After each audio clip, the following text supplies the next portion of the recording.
બધા મિત્રોને મારા જય માતાજી. આપણી આ ચેનલ સત્સંગ સરિતા ગુજરાતીમાં અધ્યાય પહેલો નૈમિષારણ્યમાં યજ્ઞ. નૈમિષારણ્ય એટલે જ્યાં એક નિમેષ એટલે કે એક ક્ષણ પર પ્રભુના નામ સ્મરણ વગર ન જાય તેવું અરણ્ય. આ પવિત્ર સ્થળોમાં આવનાર કોઈ પણ માનવ ગમે તેવો નાસ્તિક હોય તો પણ ઈશ્વરમય બની જાય.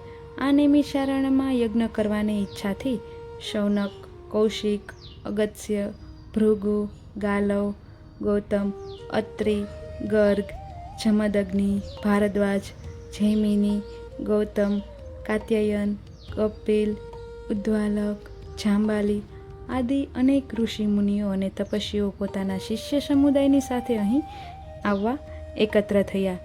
ઋષિઓ શિષ્યોની યજ્ઞની તૈયારી કરવાનું જણાવી બધા ચર્ચા વિચારણા કરવા બેઠા. આ સમયે શ્રી વ્યાસજીના શિષ્ય શ્રી સૂત પુરાણી ત્યાં પોતાના શિષ્યો સાથે પધાર્યા. તેમને અહીં ભેગા થયેલા ઋષિ સમુદાયને જોઈને અત્યંત આનંદ થયો હતો. સૂત પુરાણી સ્વભાવે શાંત, સર્વગુણયુક્ત તેમજ સર્વશાસ્ત્રોના જાણકાર હતા.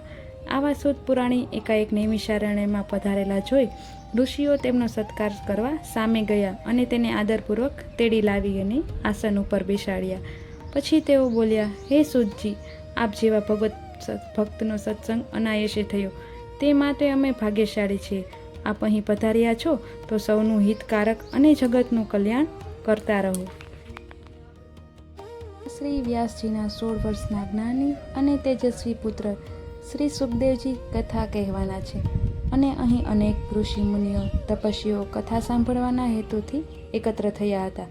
હું પણ આ કથાનો લાભ લેવાના હેતુથી ત્યાં જઈ પહોંચ્યો. ત્યાં સૌએ સુખદેવજીનો ઘણો આદર સત્કાર કરી બેસાડવામાં અને તેને ઉત્તમ આસન આપ્યું. થોડો સમય પરસ્પર કુશળ સમાચાર પૂછવા ગયા અને એ પછી પરીક્ષિત રાજાએ મુક્તિ માટે ઉત્તમ માર્ગ બતાવવા વિનંતી કરી. આ વિનંતીને માન આપી શ્રી સુખદેવજી શ્રીમદ ભગવત કથાનો આરંભ કરે છે. અહીં શ્રી ભગવત કથા 7 દિવસ ચાલી હતી. 7મે દિવસે પરીક્ષિત રાજાની જીવન મુક્તિ થઈ તે મેં પ્રત્યક્ષ જોઈ છે. ત્યાં મારા સાંભળવામાં આવ્યું કે નૈમિષારણ્યમાં જગતના કલ્યાણ માટે યજ્ઞ થઈ રહ્યો છે. હું તો કોઈ હિતકારક અને જગતનું કલ્યાણ થાય તેવી કોઈ કથા કહો. સૂત પુરાણી બોલ્યા, હે મુનિ શ્રેષ્ઠો, તમારી આકાંક્ષા ઘણી ઉત્તમ છે. જેનાથી જગતનું કલ્યાણ થાય તેવો માર્ગ અતિ ઉત્તમ છે. હું પણ મારા સાંભળવામાં આવ્યું કે નૈમિષારણ્યમાં જગતના કલ્યાણ માટે યજ્ઞ થઈ રહ્યો છે અને તેમાં અનેક ઋષિ મુનિઓ એકઠા થનારા છે. આ સાંભળી હું અહીં આવ્યો છું. આપ બધાના દર્શન કરીને હું ધન્ય થયો છું. તો મિત્રો, અહીં પુરુષોત્તમ મહાત્માનું નૈમિષારણ્ય યજ્ઞનો પ્રથમ અધ્યાય પૂર્ણ થાય છે. એ વાર્તા જોશું આપણે કાઠાગોરની વાર્તાઓ. એક ડોશીને 2 દીકરાઓ છે. બંને અલગ અલગ રહે છે. ડોશી નાના દીકરા સાથે રહે છે. ત્યાં પરસોત્તમ માસ આવ્યો. એક ડોશીને 2 દીકરાઓ છે. બંને અલગ રહે છે. ડોશી નાના દીકરા સાથે રહે છે. ત્યાં પુરુષોત્તમ માસ આવ્યો. આથી સાસુ અને નાની વહુ રોજ નદીએ નહાવા જાય છે.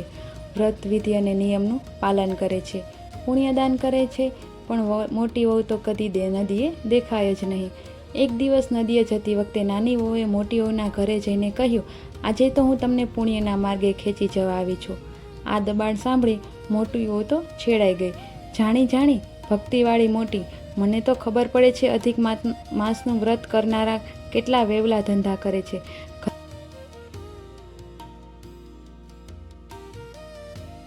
છોકરીના સાસરવાસમાં પટકાઈ પડી છે. ખોડિયામાં બાળક તો તાવમાં પટકાઈ પડ્યું છે. ઢોર અને ગોવાળનો પતો નથી અને પોતાને પણ સારું રહેતું નથી. નાની વહુએ શાપ આપ્યો. મોટી વહુએ કાઠાગોળનું અપમાન કરવાથી કુદરતનો કોપ ઉતર્યો હશે. શું થયું હશે? અધિક માસના વ્રત કરનાર મોટી વહુને વેવલા અને નિંદા કરનારા કહેલા તું જ આ ફળ નહીં હોય ને, એવી શંકા પણ ગામમાં ફેલાઈ ગઈ. બિચારી મોટી વહુ તો વૈદ્યને બોલાવવા જાય, દીકરીની ખબર કાઢવા સાસરે જાય, ગાય ભેંસોને શોધવા જાય, દીકરાની સારવાર કરે, પતિની સારવાર કરે અને નાનકડા કીકાની સંભાળ લે, રાંધે, શું કરે. નાની વહુ અને સાસુ બંને જણા મોટી વહુના દુઃખમાં ભાગ લેવા એના ઘરે દોડી આવ્યા. તેઓ મોટી વહુને તેમને અણધારી આફતનું કારણ પૂછવા લાગ્યા. મોટી વહુએ તે કહ્યું, સાસુબા, આ તો મને લાગે છે મોટી વહુ તો ગાય જેવી થઈ ગઈ. સાસુના પગમાં માથું મૂકી અને રડતા રડતા બોલવા લાગી. સાસુએ મોટી વહુના બંને હાથ પકડી અને તેને બેઠી કરી અને કહ્યું, વહુ બેટા, વૈદ્ય તને શું કહ્યું છે? હા બેટા, મોટી વહુ બોલી. હા બા, વૈદ્યરાજે મને ખાવાની સાફ ના પાડી છે, લાંઘણ કરવાની સલાહ આપી છે. માત્ર મને જ નહીં, તમારા દીકરાને અને એના દીકરાને પણ ખાવાની ના પાડી છે. સાસુ બોલી, વહુ બેટા, જુવાન અને ઘરડાઓને તે ઉપવાસ કરતા ન જોયા, નદીએ નાતા ન જોયા? મોટી વહુ તો બહુ શર્મિંદગીથી કહેવા લાગી, બા, હું બધું સમજી ગઈ છું. મારે ઉપવાસ કરવા ન હતા, હવે ફરજિયાત મને તે કુદરતે કરાવ્યા, અને મને તમે વિધિ અને સામગ્રી કહેવાની કૃપા કરો. સાસુએ વિધિ સામગ્રી કરતાં કહ્યું, મોટી વહુ, તમે નાની વહુની સાથે એક થાળ લઈ અને નદીએ આવવાનું રાખો. મોટી વહુએ ગળગળા કંઠે પૂછ્યું, બા, સામગ્રીમાં મારે શું શું લઈ જવું જોઈએ? સાસુએ સામગ્રીઓના નામ કહ્યા. દૂધ સાથે દૂધનો લોટો, દીવો, ધૂપ, અબીલ ગુલાલ અને થાળમાં લાવવા. ખંભે ચૂંદડી રાખજો, નાળિયેર અને સોપારી થાળમાં રાખજો. બીજા દિવસે સવારમાં પડોશણોની સાથે મોટી વહુ તો સાસુના કહ્યા પ્રમાણે સામગ્રી એકઠી કરી અને નદી કાંઠે ભાવિક મંડળીના રૂપમાં ઉપડવા તૈયાર થઈ ગઈ. સાસુ અને નાની વહુને આગ્રહ કરી તેણે સાથે લીધા. તેઓ બધા વાજતે ગાજતે કાંઠે ઉપડ્યા. મોટી વહુએ નદીએ પહોંચતા વેત જ સાસુને પૂછ્યું, હે બા, મારે શું કરવું જોઈએ તે કહેશો? સાસુએ મોટી વહુને શું કહેવું છે, શું બોલવું છે તે કહી અંતઃકરણમાં સર્વપ્રથમ શ્રદ્ધા પ્રગટાવવા જણાવ્યું. મોટી વહુએ પોતાના અંતઃકરણમાં શ્રદ્ધાદીપ પ્રગટાવી નદી માતા સામે જોઈ અને કાલાવાલા કરવા માંડ્યા. હે ભગવતી, મારા મનમાં કે અંતરમાં જ્યાં શ્રદ્ધા વગરના સ્થાન હોય ત્યાં દીપક પ્રગટ કરો. પછી ભગવાન પુરુષોત્તમ પાસે ભિક્ષા માગવા લાગી. મને ક્ષમા આપો, હે પ્રભુ, હે પુરુષોત્તમ ભગવાન, મને ક્ષમા આપો. લોકહિત માટેના તમારા આ વ્રત ઉપવાસ આદિનો મેં જે અનાગત કર્યો છે તે માટે મને ક્ષમા કરો, મારા ઉપર દયા કરો.